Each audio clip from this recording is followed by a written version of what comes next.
Hello, and welcome to Friday Night Insights, the show where we have clear eyes to help you set your fantasy football lineup, clear hearts to make those tough roster decisions, and hopefully this means your fantasy team cannot lose. I'm your host at Cavanagh87, Jack Cavanagh, and welcome to Bipocalypse now, where we have no Dallas Cowboys, no Los Angeles Chargers, and no Jason. I was about to say, apparently no Jason Draven. We do have Jason Draven, I'm but here, we still have no Buffalo Bills, no Minnesota Vikings, no Pittsburgh Steelers, and no Jacksonville Jaguars, which means even in an 8-team league, that is 21 fantasy-relevant players that are on a bye.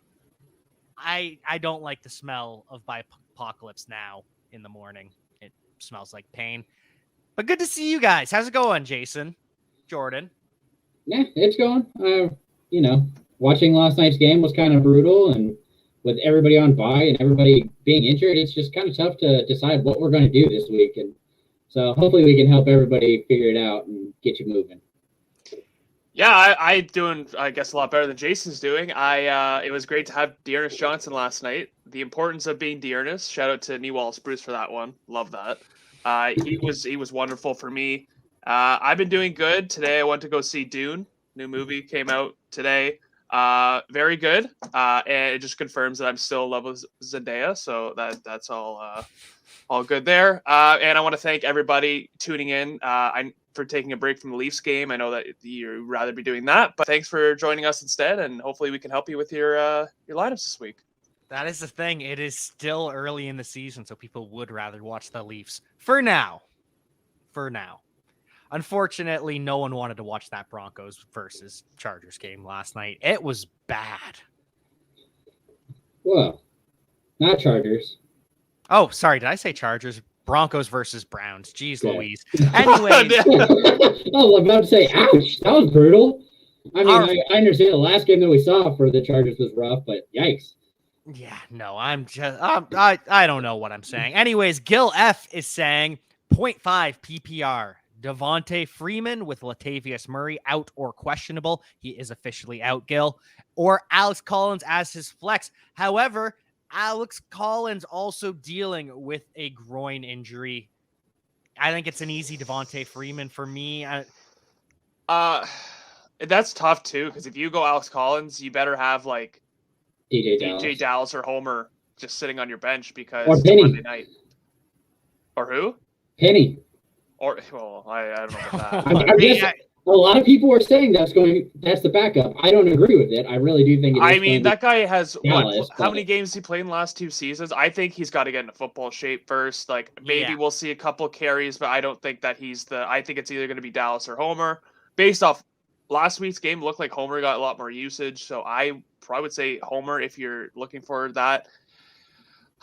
It's tough because Alex Collins looks so good against Pittsburgh Steelers, but it is tough. Jack, are you worried about Devontae Freeman splitting carries, though? Oh, yes, absolutely. He will split carries. Honestly, I probably lean DJ Dallas. I thought he was the leader last week over. I just saw, you know what, like... Maybe yardage. Travis Homer had the long reception.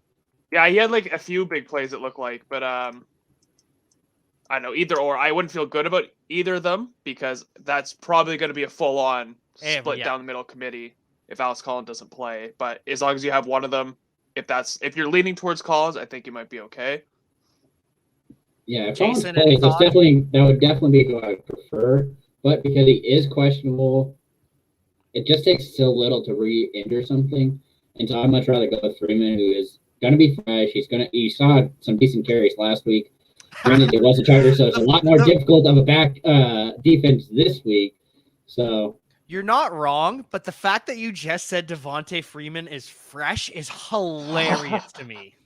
Well, I mean, fresh legs. It's true. In comparison, he's had one game under his belt. It is objectively true. However, it is hilarious. So I am looking this up now. In the run game, Homer had 2 carries for 27 yards. DJ Dallas 4 carries for 17 yards. However, DJ Dallas more of a passing game threat. 5 catches for 33 yards on 5 targets, and That's what I thought. Homer caught his only target for 27 yards. So, yeah, probably then now they see that Dallas, but I honestly think it's 1A, 1B then. Yeah, oh, yeah, it's definitely going to be a 1-2 punch for sure. That's not even a question. It's just yikes. So final answer. I think it's if Alex Collins is playing, it's Devontae Freeman. If Alex Collins is out, it's still probably Devontae Freeman. But I think if Alex Collins is out, then it's DJ Dallas over Devontae Freeman. Yeah.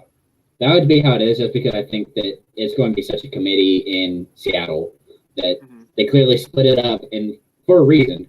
But the fact that Freeman really only has to compete with Bell and the healthy scratch of Tyson Williams has just been brutal each week.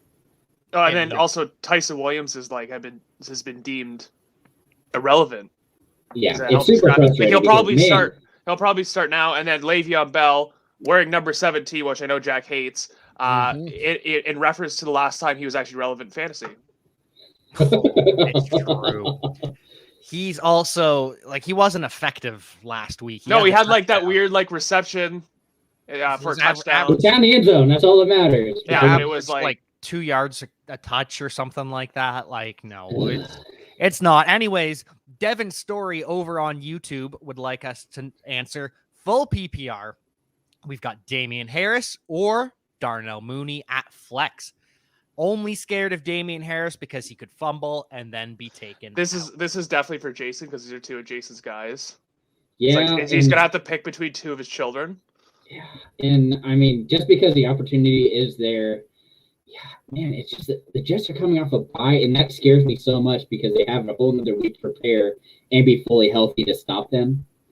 So and the fact that Bill doesn't know what he's doing with his running backs, clearly he still keeps mixing and matching. I mean, because it's PPR, I'm going to go with Mooney, and the opportunity should be there because, man, they're playing the Bucs, who they don't really have a secondary. So hopefully Fields figures it out, or he gets pulled and Dalton gets in. I don't know. It's a no-win situation.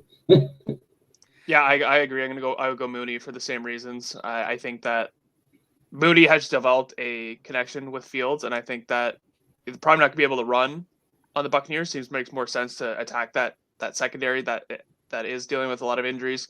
Harris, I don't know, all of a sudden it seems like he gets taken out, gets 4 carries a game, and then he goes for 100 yards. So it's so tough to decide what they're going to do. Yeah, and I know he had remember that big touchdown run he had against the Jets? Yeah, he had a good game the last time they played. And it's just that's why it's so tough. Ramondre Stevenson's even creeping in there, which is ridiculous, but it is, and he's being used as a receiver now too over Damian Harris. So I think it is Darnell Mooney. The Bucs are missing their top 4 cornerbacks. They're missing Jamel Dean. They're missing Sean Murphy-Bunting. They're missing Carlton Davis. They're missing Richard Sherman. I think some of the safeties are out too. It is bad. Yeah, it's absolutely brutal for the Bucs secondary, and so it's definitely one of those things that you have to keep in mind. I think Jamel Dean is able to play, but you're right. I think that it's the rest are gone. Sherman's out, and Pierre Desir, shout out Pierre Desir, is holding down the fort for them. Him and Ross Cockrell or something like that. Oh yeah, Ross Cockrell. Bowen Assman has noticed my Sean Sweezum jersey right here.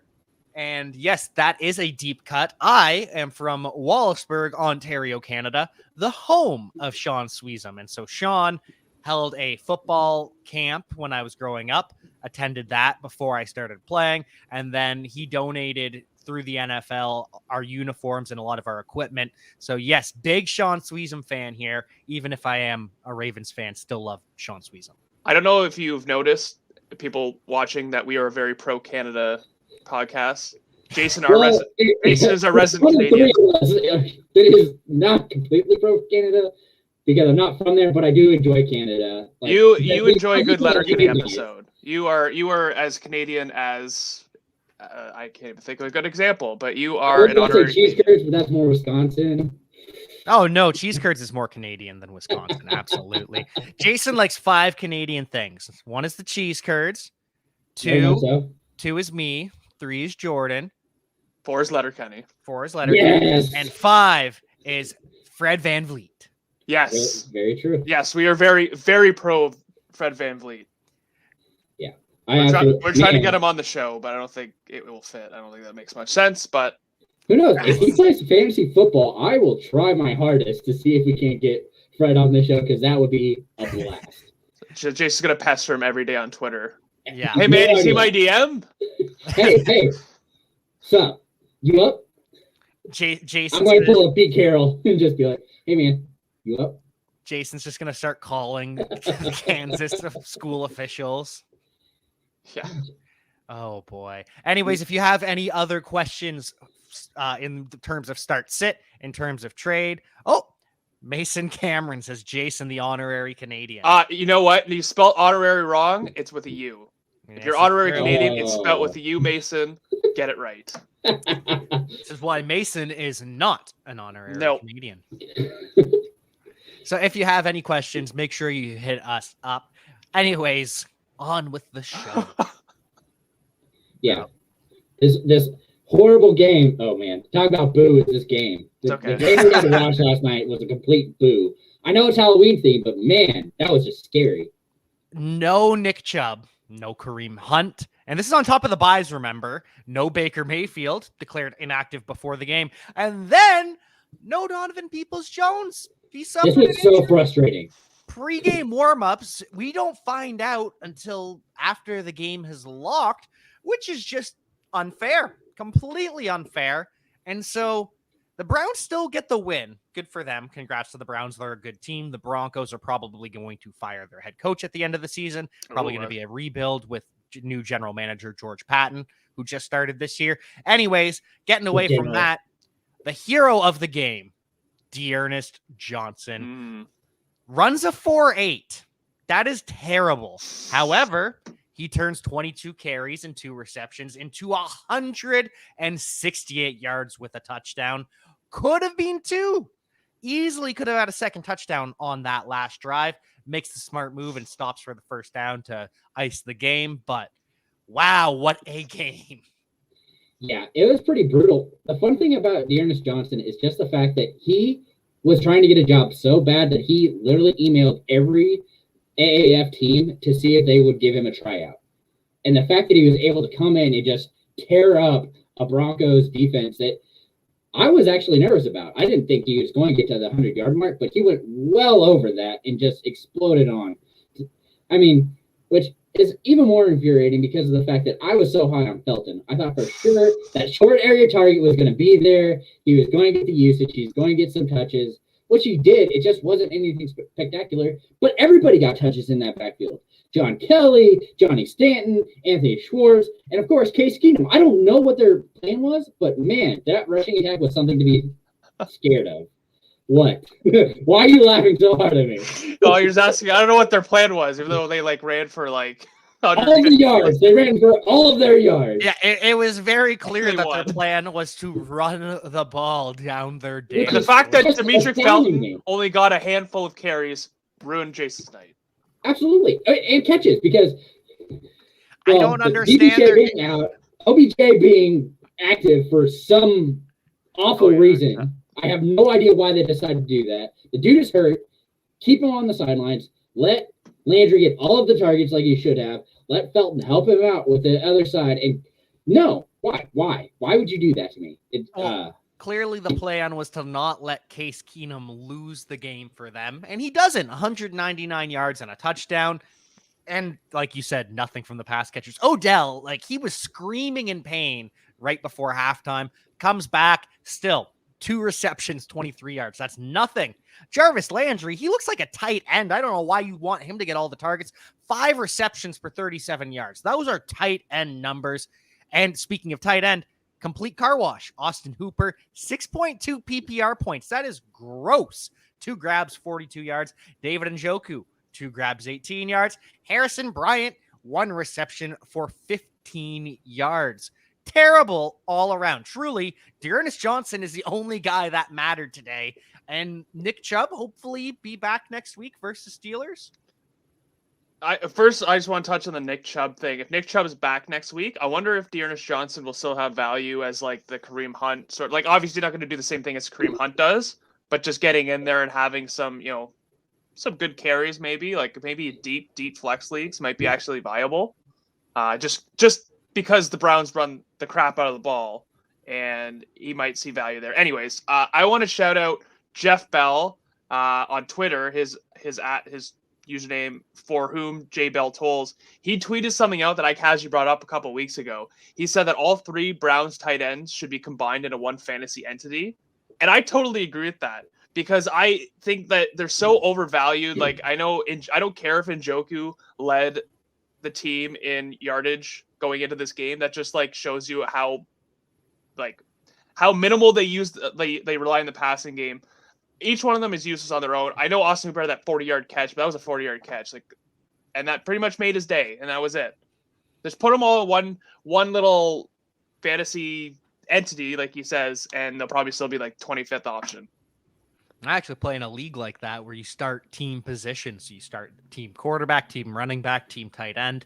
I went with the Patriots because their tight ends were hopefully going to be tight wide receivers. Oh, I mean, Hunter Henry's starting to catch on. Not too bad. I've been starting the Ravens.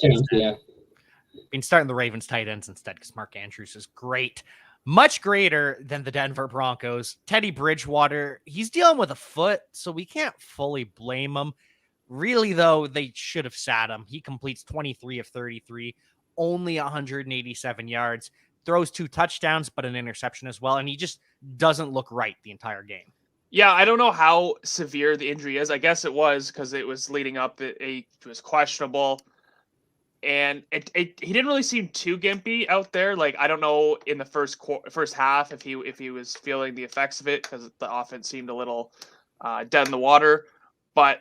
I wonder if this has to do with how much they have little faith in Drew Lock, because like if they had any, like Drew Lock has started for this team last year. He knows the system and everything, but still like Teddy, they'd rather have Teddy out there to mend everything. Yeah. Like Drew Lock, man, he is just falling from grace. Yeah. And they're going to pick another quarterback next year. So, or trade for one. No, it's going to be something. Yeah. It will not be Drew or Lock. Teddy though. Like I hope Teddy, like I know it's not going to happen because Teddy's Teddy. Like he's not anything elite. Like he's good enough, good game manager.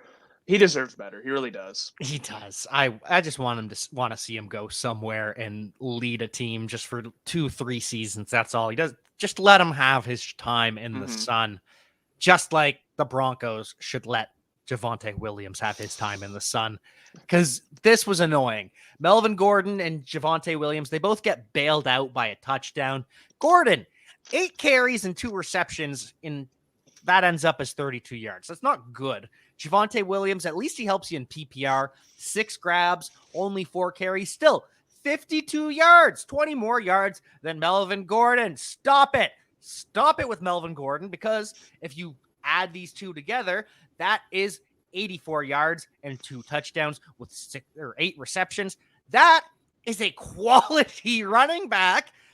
Give it all to Javonte Williams, please. Just please. I'm begging. Literally. Quite literally begging right now. Anyways, rest of the offense, they all kind of not good. Like Cortland Sutton, he makes some nice catches. 5 receptions for 68 yards. That's okay in PPR. It's usable. Noah Fant, 5 receptions, 37 yards. Again, usable in PPR. Not usable, though, from Tim Patrick. 2 receptions, 16 yards, which is not what we needed in the middle of the bipocalypse. Good news, though, Jerry Jeudy is supposed to be back next week. He's been medically cleared, has 10 days before their next game. Denver takes on Washington football team. And if he's playing, you want Jerry Jeudy against Washington. Yep. Yeah, Washington gives up the most points to wide receivers, and I'm guessing that's going to stay the same after they probably going to get torched by Aaron Rodgers. So, yeah, I agree with that. Yeah, I was hoping for Sutton to have a little bit bigger day. I really had him closer to the 100-yard mark. I was assuming he was going to see more targets, which was kind of surprised he didn't.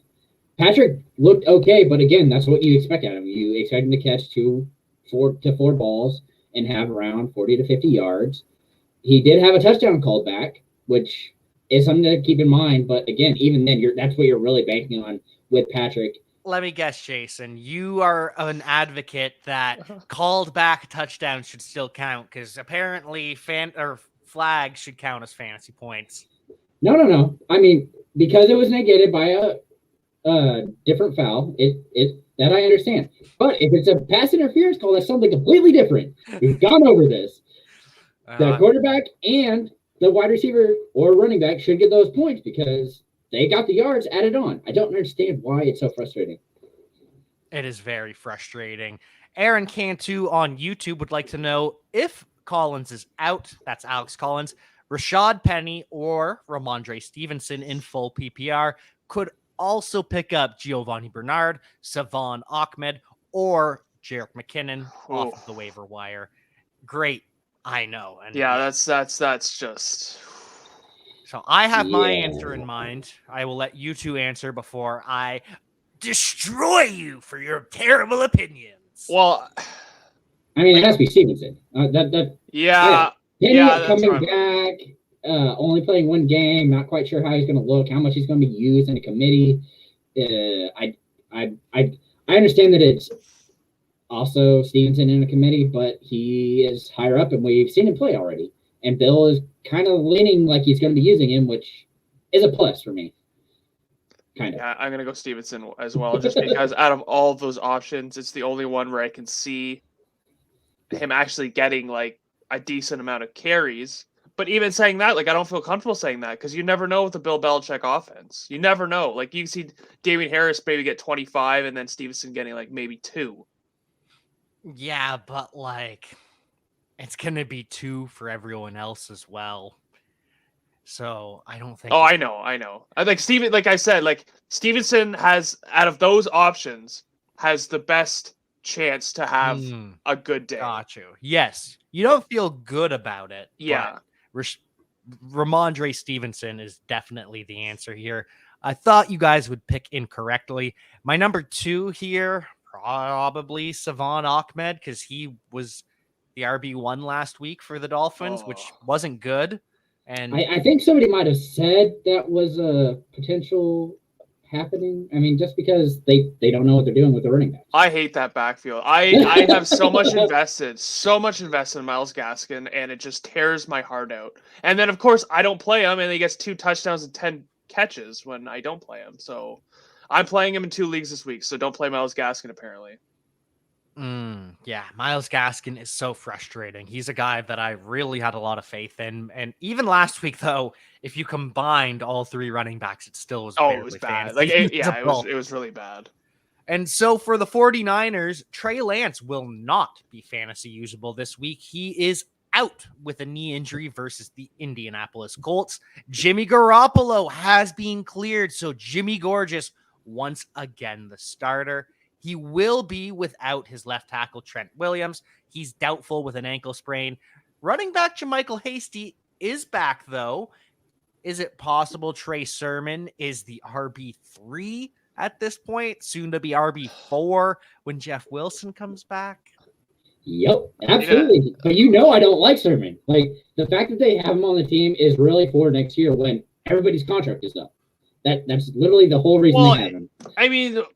It doesn't matter, though. Like, why did you go and draft him? Like, why did you trade up and draft him in the 3rd round if you're going to treat him like he's a UDFA? When UDFAs are literally, well, I guess Elijah Mitchell's a 6th rounder, but whatever. Michael Hayes is a UDFA. Why they're leapfrogging you over? And I think a lot of it has to be with, like, Sermon's not really the type of back coming out of college that is utilized in that offense. So he has to, like, learn how to, like, become that one-cut running back or whatever. But still, like, come on. Like, he was... Like, in the, like, last game he played as a starter, he went for, like, he had a pretty good stat line. Like, yards per carry, he was doing pretty well. Like, I mean, but that's a Shanahan offense. Like, put me back there and I'll run for 100 yards. I would like to see that. I would love to see that, Jordan. If we can pay someone to make that happen, I absolutely will. That would be the best thing ever. I just want to see Any one of us, if any one of us could get into that backfield and just get blown up, I would be there for it. Like, I want that on tape. It's going to be on our highlight reel every time we open the show. I am all for that. Anybody who's actually watching this and has seen me run knows that that's not possible. I am the biggest NARP. Hey, I've scored a touchdown before. It was in high school. Oh, there you go. Back in the day. Get Shanahan on the phone. Michael Adams on YouTube would like to know, at what point do you hold a kicker on a bye week? He currently has Tyler Big Balls Bass on bye week. Can drop Damian Williams, also has Herbert, and Kadarius Toney. I'm saying drop Tyler Bass. Yeah, so would I. It depends on your league. Like, honestly, like, I would consider dropping Damian Williams because I don't know when he's coming back, and like Khalil Herbert, we're gonna get into that. Khalil Herbert seemed to have, jumped him on the depth chart. Toney, I would keep just because he plays exceptionally well when he is on the field now. But yeah, I would probably drop Tyler Bass. He's not one of those guys that like you probably had to like use a decent draft pick to get, like a Justin Tucker or a Butker, one like that, or maybe you did. I don't know. I still would drop Tyler Bass. And still then a kicker. Yeah, it's still a kicker. That's just it. It's a kicker, so you're looking at what I think the highest scoring kicker puts up 67 points right now through 6 weeks. So even at that, I mean, all of those players can easily do that catching up. Toney would have. If you don't want to drop Bass, I guess I would drop Toney just because I hold running backs in a higher value just in general, especially right now.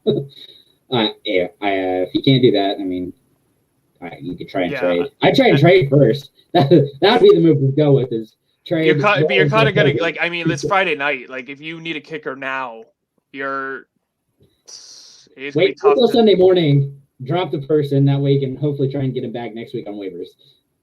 I don't know. I agree with that.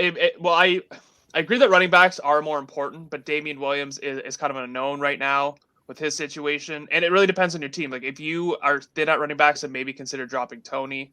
I'm guessing if that's his options, he probably is better at wide receiver, but I say drop the kicker because kickers don't matter. I would even I like Ravens fan. I would drop Justin Tucker. The only kicker I would not drop. But you would never have Justin Tucker on your team because you wouldn't draft him that high. True. The only kicker I will keep through the bye weeks is Mr. Sean Sweezen. Rodrigo Blankenship. No, I already had to cut him. Yeah, on IR. That was a sad moment. Well, you got replaced by the Money Badger, so it's okay. And so, the Money Badger. Aaron Cantu comes back with Tyson Williams. Chance he gets a legitimate look this weekend. Looking at Kenny Gainwell and not sure how much longer can hold him with a consistent drop in usage and snaps. Yeah, I mean, honestly, at this point, you can probably drop both of them. Well, I think the question is pick up Tyson Williams for and drop. Yeah, okay, sure. I mean, if you need a running back this week, that would probably be your best bet because for some reason the Eagles continue to use Sanders, and he had decent success last week. They barely use Sanders in the first place, and then Gainwell gets like less than scraps. Like 2 touches per game now. I think that I think Sanders. Well, but I mean, with Sanders getting less carries, that means less for Gainwell, and Gainwell had like 2 touches against the Buccaneers, and I know the Buccaneers are a tough team to run against, but still, like, whatever. Pass, baby. You get him out on the edge. So if off he goes. If you need a running back this week, and I think this goes back to his original question, Ramondre Stevenson or Tyson Williams? Oh, Ramondre Stevenson. Still? Because Tyson Williams we don't know. Well, he was splitting the backfield with Murray at the start of the season, and then as the season started progressing, he started becoming inactive. So there's something up there, and it's not like well, it's not like he's going to come back. Like Le'Veon Bell's playing above him, so I would go with Ramondre Stevenson. Yeah, I would as well. If this is something past that where you need to start both, Tyson Williams, you start this week over Kenny Gainwell, I think. Oh, but tough. If you're holding one for the rest of the season, I'm going with Gainwell just because I believe he's better than Miles Sanders at this point, deserves the snaps. Hopefully after the bye week, he will. Keep wishing, man. I wish that Gainwell is going to be a thing. I'm just hoping, but based on everything I'm seeing right now, they keep feeding Sanders, and I'm hoping that bye helps. But they could feed me RB1 Jack Cavanagh, according to me. Devin Story over on YouTube would like to know, lost Josh Allen, looking for quarterback options with Tua Tagovailoa, Mac Jones, or Daniel Jones this week. Daniel Jones is very scary because he has no weapons. Everything's dead. Kenny Golladay, out. Kadarius Toney, out. Evan Engram hurt himself in practice this week, so probably out. Sterling Shepard aggravated his injury this week. He is going to try and play, but he's not going to be healthy. And then Darius Slayton and John Ross are both questionable, expected to play. That leaves like CJ Board. No, CJ Board's out. He broke his Yeah, so I had to do that game for work. So like, oh wow, what a train wreck that was for the Giants. CJ Board broke his wrist, I think. So he's out. Yeah, so it's like Dante Pettis is going to be their wide receiver too. Let's go, some Dante. So yes, shout out to Aiden. Aiden, that's Aiden's guy, is Dante Pettis. Oh. He can finally do his three-year victory lap. I think I cut Jason's answer off when I was rallying against Daniel Jones. Do you want to give us the real answer, Jason? Oh, it's Tua for sure. I think that game is going to be one of the higher scoring ones this week. I do understand that the Falcons are coming off of a bye, so they are going to have more time to prep, and the fact that they got to see Tua last week. However, Tua is potentially also getting back Preston Williams and Devontae Parker this week, which could be even more weapons for him, and that makes that offense very scary. Well, and Jalen Waddle is now Deontay Johnson 2.0. He's getting all the short area targets, and they're letting him make plays after the catch, which he's not really doing so far, but there's a chance he does end up doing that. And so big fan of Tua's ceiling at this point. And they're not trading him. Like, there's rumors that they might get rid of him. Conversation. Brian Flores had to come out and say he's our starting quarterback. They're talking about getting Deshaun Watson in on Twitter.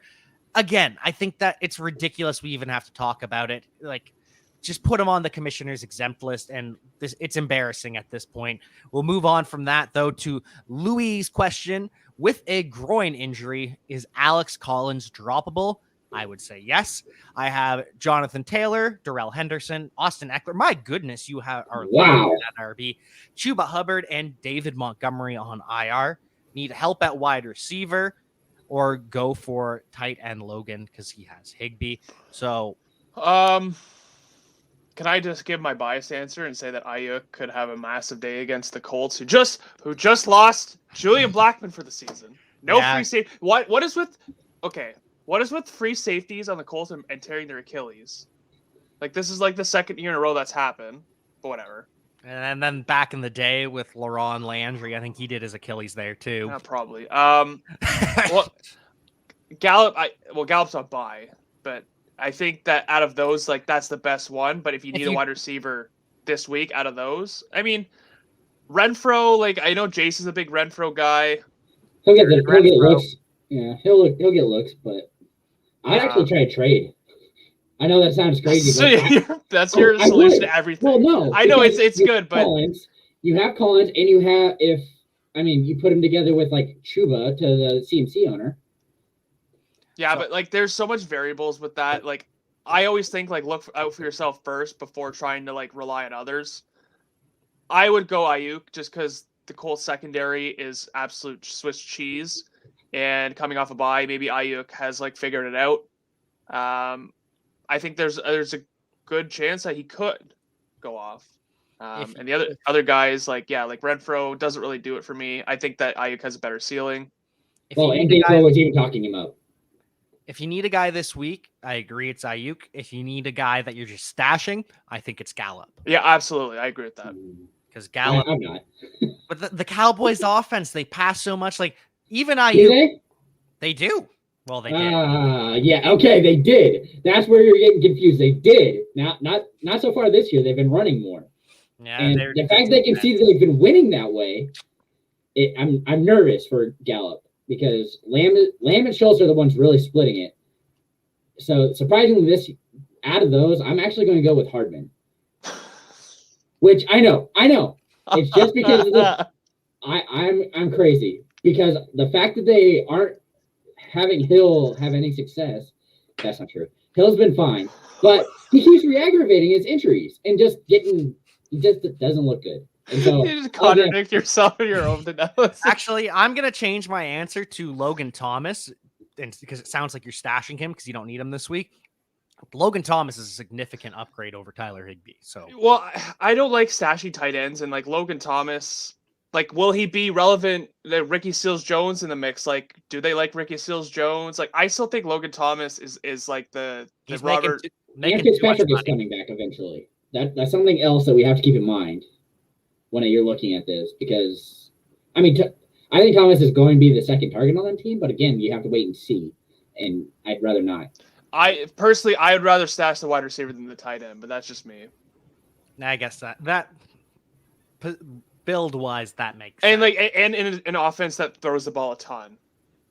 So Lucas Santiago has Michael Pittman, Devontae Booker, and Harris. I assume that's I'm going to Damian assume Harris. Damian, yeah. Available for flex in half PPR. Wondering which one you guys think is best overall and which one provides the highest floor. Leaning Harris, but not sure about run BLK. Oh, run blocking. I want to say Pittman. I really want to say Pittman, but Booker. You do. Yeah. No, it's just a matchup. Who else do the Giants have on offense? I said that a couple weeks ago, and they stopped him. They don't have their left tackle. They don't have their left guard. Like the Giants are just in shambles. Yeah. So I think you have to go Pittman here, and the fact that they're going up against the Panthers, right? No, they're going up against the Dolphins, aren't they? Who? No, not the Colts. The Colts are going up. Colts are 49ers. Booker 49ers. Is going against Panthers, I think. No, it is the Panthers. Yeah. Okay. And obviously Harris is against the Jets. It has to be Pittman. We have we tried to discuss this last time. We have no idea what Harris's floor looks like, let alone his ceiling. I still think Booker's got a good enough floor for me, just because they're so devoid of like other offensive players. See, I was especially since it's half. If he gets 10 targets, you're already looking at 5 points. I was big on Devontae Booker because I thought he'd be a workhorse, and he has been, but the Giants are just so bad it didn't matter. Booker was all right last week. And Gators have looked good on defense. That's the other part of that. They've looked solid on defense. I go with Pittman because Carson Wentz looking pretty good all of a sudden. Looking healthy? Yeah. That's what I'm thinking too. He looks healthy. Yeah, he's looking 11th quarterback right now, if I am not mistaken. That sounds all right. I mean, I like him a lot this week. Are the Colts alive? And is Carson Wentz the QB of the future for the Indianapolis Colts? Well, he's locked in. He's locked in for 2 more seasons, so he's definitely their quarterback for 2 more years. I honestly, you know what? Now you kind of convinced me. I think Pittman. You know what? They have Campbell, and we'll see what happens with Hilton. I actually am going to change my answer. I'll probably go Pittman. I think Pittman's got the best ceiling available out of those 3. But I do think that Booker's got the best floor. Correct. That's fair. But Pittman has the highest ceiling. Yes. Pittman's got a pretty good floor too because T.Y. Hilton's got the quad injury and Paris Campbell is out. Those are some. He's on IR, right? He's on IR with a foot injury, and T.Y. Hilton. T.Y. says he's going to give it a go, but it sounds very unlikely. Yeah, I would avoid that. I don't think anyone's going to be. Yeah, no, I think that just means Michael Pittman is, and Zach Pascal all of a sudden again becomes. He's always the guy. He's so steady. Never hurt. Tremendous run blocker. It's hilarious, and you are welcome, Luca Santiago. Oh, I thought you were going to go on a Zach Pascal rant. Oh, so I love Zach Pascal. I love Zach Pascal.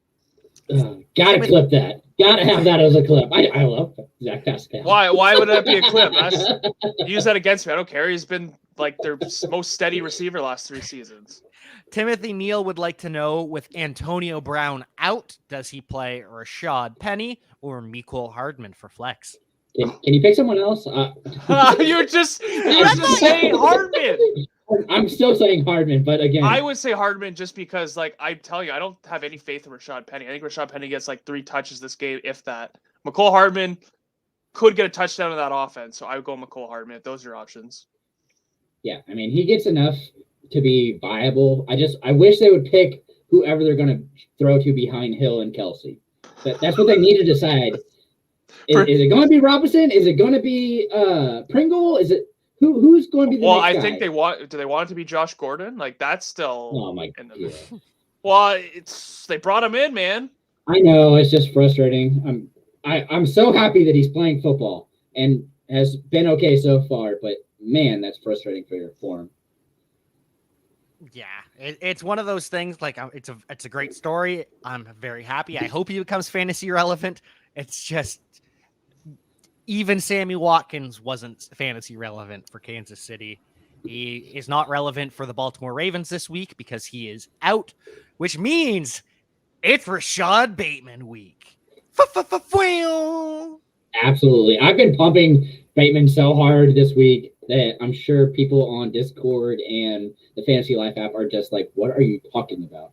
The fact that he saw so many targets in his first game coming off of IR in a game that was a blowout, it just blows my mind. Even before it was a blowout, though, they were important targets. There was a 4th down early in the game, and it was just an out route, a timing route from Lamar Jackson to Rashad Bateman. And it just shows how much trust they have in Rashad Bateman. We talked about how Josh Allen took this step forward as a passer. Lamar Jackson could do the same with Rashad Bateman as Stephon Diggs. It turned out they didn't even need Rashad Bateman for Lamar Jackson to take a step forward as a passer, and now he gets his Stephon Diggs. We love Rashad Bateman, and we love Louis. It says thanks, guys. No problem. Anytime. Happy to help. Hopefully. And if anyone else has any questions for fantasy, let us know. In the meantime, we will just keep talking because that's what we're paid to do. Antonio Gibson thinks he'll be able to go on Sunday with the shin issue. It's pain tolerance because it's shin splints or stress fractures, which is always scary because he could leave the game at any moment just because the pain is overwhelming and he has to sit. Terry McLaurin, he's been removed from the injury report, which helps alleviate some of the pressure. Curtis Samuel is out once again, though. Does this mean we can trust McKissick this week to pick up? I've been pushing him, actually, just because of the fact that I don't think that Gibson finishes the game. I think he gets it annoyed and it starts hurting him, so they pull him out. And same thing as you saw last week. It's super frustrating, but McKissick is clearly being used in very important situations, and they trust him. So the second, they'd much rather make sure that they have Gibson moving forward than have to deal with. And it's not like the Washington football team will be leading either because Antonio Gibson gets the carries. J.D. McKissick gets the receiving work, especially while Gibson is banged up. They're going to be trailing. So, yeah, I think J.D. McKissick, especially, it's the bipocalypse. Yeah. J.D. McKissick is absolutely that's why I'm starting him in a league. Aaron Cantu would like to know, in a full PPR league, Rashad Bateman or Jacoby Myers? Bateman. I've been on Bateman for this reason right here. I am all on Bateman for this just because I like Myers, but man, he has no luck when it comes to finding the end zone. Hey, he got a 2-point conversion last week, sir. Not a touchdown. Still not a touchdown. That's only 2 points. It was in the end zone. Still not a touchdown. He's had 2 called back this year, and it's just so frustrating for him. But that seems to be what they're getting away from. That's why Henry's having success, because they're covering up Myers. And so with that in mind, I think Bateman actually has a chance to find the end zone, which makes him more valuable. Yeah. That was a toss-up. Like, I'd probably go Bateman. I think that Bateman is such an enigma that, yeah, he could possibly go off. I think that Myers is a safer option because Myers does see enough targets in a game that I would feel more comfortable. But if you're looking like for like the moon ball, the Russell Wilson moon ball, the prayer, I would go Bateman. Like you played DPJ. Yeah, well, that's. I don't think you're gonna have that issue with either of the. Ravens are going to have to pass too. The Bengals are a good team. Like they might be leading, but it's going to be a competitive game. Rashad Bateman is going to have to be involved in this one. So let's go Rashad Bateman. Bateman and Robin, or Rashad Bateman. Am I right? Okay, let's So Chase Edmonds, he's off the injury report. He's fully good. I'm playing him again because it's the apocalypse, but Arizona does play the Houston Texans, so it could be a blowout where James Conner sees 20 carries and 40 yards. And 3 touchdowns, because that's what he does. Oh, let's be honest. He's about 3 yards per carry right now, so it's going to be 60 yards. Oh, I'm so sorry. Sorry. Yeah, put some respect on James Conner, man. How about no? Put some respect on DeAndre Swift, though. Questionable with a groin injury. Still doesn't matter. Still a top running back. Jamal Williams almost phased out of the offense as well. I'm going to say this again, like I said last week. Stop listing DeAndre Swift as questionable. Helps nobody. Yeah. What are you doing? Like, what do you think? Do you think the Rams going to be like, oh, well, if you're not DeAndre Swift, we're going to change our entire defensive game plan now? Like, who are you fooling? Just stop with this. Obviously, like, I don't know if it's like you have to log a certain amount of like practice time to lose. Yeah, but it's so stupid. Like it's because he's limited in every single practice of the year, and so they have to list him as questionable, even though they know he's going to play. Well, it's like Kelsey and Hill. I mean, they didn't even practice, and so they're like, "Oh, we'll come in and practice and be fine," and they're listed as questionable. Mm-hmm. But Williams is actually dealing with injury as well, and clearly you can see that he's just not being used anymore, which is super frustrating for him. Yeah, and another running back injury. Tevin Coleman left Friday's practice early with a hamstring. That's usually a terrible sign for Sunday's availability. And Michael Carter was already ramping up to be a bigger part of this offense coming off the bye. So are we starting Michael Carter during the bipocalypse? Can I just say that it is week 7 now, and I don't see Ty Johnson leading this backfield like I was promised? Well, to be fair, he's been fantasy viable a couple weeks thanks to touchdowns. You know what, though? This is why you take a chance on running backs in the 17th round in ambiguous backfields, because there's a chance. The chance didn't hit, but there was still a chance. To answer your question, yeah, I think Michael Carter. I maybe in deeper leagues, because I don't know how they're going to play against the Patriots. They seem confident. Like, everyone on the Jets thinks that they're going to take this one from the Patriots. So, and yeah, Michael Carter seems to be their guy now in the backfield. He gets a good amount of receptions. So yeah, I would consider it. Maybe in a deeper league, but he's a day 3 rookie that will hopefully take over a backfield. Same with Khalil Herbert. And so Damian Williams, unfortunately, he's still on the COVID reserve list. He's unvaccinated, which means he can't even be cleared until 10 days after his diagnosis, which means Sunday he has to pass the test. So we won't know until then. But even if he does return, he hasn't practiced in almost 2 weeks. And it sounds like even before that, Khalil Herbert had passed him on the depth chart, according to the Athletics' Kevin Fishbane. When Williams was out last week, 19 carries, 97 yards, and a tutty. Had a second touchdown called back too. So Khalil Herbert might be a bell cow officially. I wouldn't go that far. I wouldn't go that far. I mean, are they going to play Ryan Nall? He's still on the team. Yeah, I mean, I guess that's true, but man, it's one of those things that you're definitely frustrated. I'm super happy for Herbert to have the options here to move up and be one of the solid players. He's shown that he's really decent, and I think that even when Williams is back, we're going to split. I do think it's going to be closer to 70-30. Was he at Kansas at one point before Virginia Tech? Who are you talking about here? Khalil Herbert. I believe so. No, I was actually laughing about the line for the Patriots Jets game. They have the over-under at 43.5. No, Khalil Herbert went to Kansas. Yeah. Khalil Herbert, Kansas for 4 seasons, and then he transferred to Virginia Tech as a 5th-year senior. And good thing he did, because, man, KU is bad. Okay, poor guy. Well, I mean, not poor guy. He's a starting running back in the NFL now. He's had much success since, but had a rough early teenage or late teenage, early 20s start to his life. So moving on to the receivers, Antonio Brown, he's out this week, surprisingly. Gronk is also out again. So Chris Godwin and Mike Evans both to the moon. And Howard. I'm going to throw it out there, and I'm going to say that Howard scores a touchdown. Well, now that you've said that, Cameron Brate. Absolutely. I know. It's going to be Canadian Anthony Auclair. Is he on the team anymore? Yes, he is. Back? Yes, he is. I know he's with the Texans throughout training camp.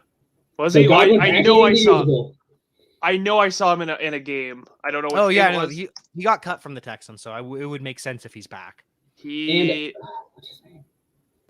Just so many Canadians. We just love to see it. Yeah, and Scotty Miller is also on IR, so that means your next step is going to be Tyler Johnson as a potential streamer. Yeah, he's in a deep league. Only 3. Oh, he is with the Texans. What the hell? I know I saw him with the Bucks this year. You hate to see it. Damn it! Now it is going to be Cameron Brate. Thanks, Jason. Well, and Tyler Johnson is the only wide receiver healthy. Like there's only 3 active wide receivers, and it's Tyler Johnson. So he could even be relevant this week. Tom Brady's throwing for 400 yards. We know that. That's just what he does at this point. Passing yards leader for a reason. And Julio Jones, questionable again with a hamstring injury, left the game early against the Bills. Said earlier today that he's fine. Everything is dandy. It's all hunky-dory up in here. A.J. Brown also says he's fine after dealing with food poisoning. So everything's fine with these Titans wide receivers, except it's not. And A.J. Brown's hoping to get his deal with Chipotle so he can have it for life for free and not have to worry about it. I thought you were going to make a Lamar Jackson joke there, but it's not his fault that he has IBS. It's a real condition. Leave it alone. You know what IBS stands for? Can't say the word. That is true. Well, Terrace Marshall, he's been ruled out with a concussion. Dallas Goedert, he's back at practice after receiving his negative COVID test. So can we start him? Absolutely. Yes. Jason, should I start Goddard over Hunter Henry in the first game of the post-Ertz era? Yes. You think I should do that? Absolutely. I think Goddard is going to see probably 13 targets. Because you know what? If you're wrong, I'm going to send you hate mail. That's fine. Okay. I'm just, again, I do think that Henry probably finds the end zone, but I think Goddard finds the end zone as well. Yeah, it's not a terrible problem to have. I just would rather. This is why you drafted Dallas Goedert, though. He was going so low too. Like I remember at the start of the season when like Ertz was like rumored to go to Buffalo, Goddard was going so high, and then when it's like, oh, Ertz is playing with Philly, there's no chance he'd be traded. He dropped so low. Like I got him, I think second last round in a 10-man league, which I know it's not saying a lot, but I waited on tight end. Like everyone drafts like Darren Waller second round. How'd that work out for you? And this is why you draft him, because Zach Ertz was always on his way out. And so if anyone has any questions, make sure you hit us up. We've got a couple more minutes here. Ricky Seals-Jones, he's officially back. He's off of the injury report with the quad. He's good to go. So is Ricky Seals-Jones a top 12 tight end again? Jason? Yeah, I mean, because who else are they going to throw to? McLaurin's been dealing with injury and hasn't looked great. And so when he's covered, RSJ's right there ready to take those targets for you and be a completely serviceable tight end. I mean, when you see that many targets, you're bound to be good. And with Freiermuth, just chilling and having a nice week off, you have nobody else you can go with. Are you saying somebody's choices are Freiermuth or Seals-Jones? Absolutely. Oh my God. I seen it. I think he's saying pick up Pat Freiermuth if he's on waivers. Absolutely. He did look good against the Seahawks, I will admit. And then he got vultured. If he can keep getting 7 to 8 targets and catching them all, I'm set for him. He's done. I wonder if that has a lot to do with Juju gone. Absolutely. Yeah. All those underneath routes. That's probably why he was successful. Mm-hmm. And here it comes. He's going to have a full year of it. So fire him up. Yeah. Grab him now. You mean fryer him up? But So Jason, we've already gone over it, and you've already said it, but I want some more reassurance. Convince me that playing OJ Howard on Sunday is a smart move because I have to do it. Oh, absolutely. Okay, you're looking at this player that was drafted so high for a tight end. Sorry, they have so much hope for him. The fact that they showed or even targeted him last week just blew my mind. But they're continuing to use him. That's a position that they like to have, and the fact that Brown and Gronk are out, he's going to be open. It's hard not to because it's just going to be so wide open. They have to focus on Evans. They're going to have to focus on Godwin doing his weird routes coming up from behind and everything else. They keep trying to make him produce, and it's so frustrating to watch because Antonio Brown is just so good. Like when he is on the field, you have to have him out there and throw him the ball. That's true. Like he has looked really good. I agree with that. Caught 6 or 7 targets against the Eagles, 49 yards, a touchdown. But before that, even when Gronk was out for the Miami game, only saw 3 targets in the game was the most, and then 1 target each game prior to that. So I was a little worried about that, but it seems like Howard's the guy you want over Brate, especially after what we saw last week. But yeah, I have to go with it because my tight ends are Gronk and Dawson Knox. So I got scared. Yeah, can you believe that Howard was drafted in the first round? Like that still blows my mind. Well, same with Njoku. It's like and Evan Engram. It was a legendary first-round tight end. That still just blows my mind. Man, Hayden Hurst was drafted by the Baltimore Ravens before Lamar Jackson. Yeah, then they drafted Mark Andrews in the 3rd or 4th, and it was the 3rd, and he ended up being better. PGH Pin Fan. Hi, guys. Hurting this week. PPR League. I need 3 of these. We've got Devontae Booker, Myles Gaskin, Khalil Herbert, T. Higgins. Or is that no? It has to be Rashard Higgins already played. Yeah, or Jacoby Myers. Can't be all 3 running backs. Well, Higgins for sure. Yeah, Higgins for sure. I didn't say probably. Actually, to play the Bucks, like I know Herbert's has that backfield because, like I would say, like Booker. I made the same thing for Booker. Booker pretty much has that whole backfield to himself, and I like Booker's matchup a little better. Yeah, but Herbert's played better, so yeah.